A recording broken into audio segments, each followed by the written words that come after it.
Thanks for joining me. Meteor madness continues. Wednesday night's meteor had quite an impact in our area. Now the search is on for what remains of that space rock. It is centered around Livingston. That's in Grant County, about 50 miles to the west of Madison. That's where News 3's Brad Chaimson spent the day. Brad? Well, Eric, meteorite hunters are searching the area after a National Weather Service radar image showed the meteor breaking apart.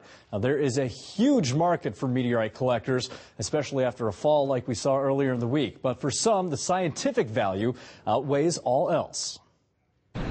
In the village of Livingston, with good earth all around, people are flocking to find something out of this world. I've just been kind of riding up and down the road. Brian Hall of Delafield is searching for another meteorite. He claims to have found one several years ago. Well, it's not a meteorite. It's hematite. Unfortunately for Hall, his first find was just plain rock. Paul Sapira is the adjunct curator of meteorites at Chicago's Field Museum of Natural History, and his team is already having more success. These are the building blocks of planets like the Earth and Mars.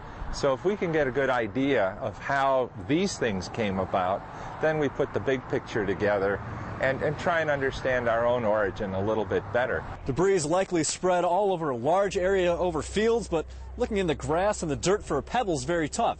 Those who are experienced are not looking here.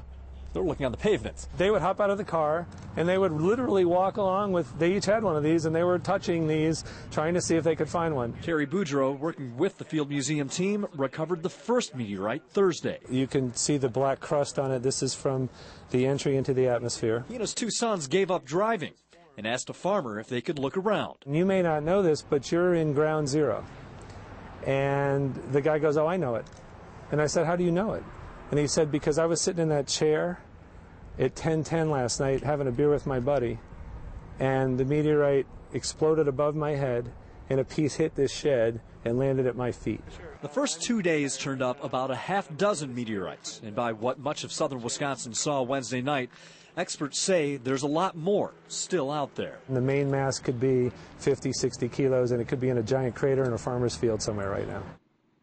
I'm told meteorite collectors from Europe are trying to get here right now, and over the next 2 to 4 weeks, people will come to the search area trying to find anything they can. Now, something important to consider, though, these farm fields, they're private property, and they need to be respected as such. It is a pretty interesting phenomenon going on out there. Brad Chaimson reporting tonight.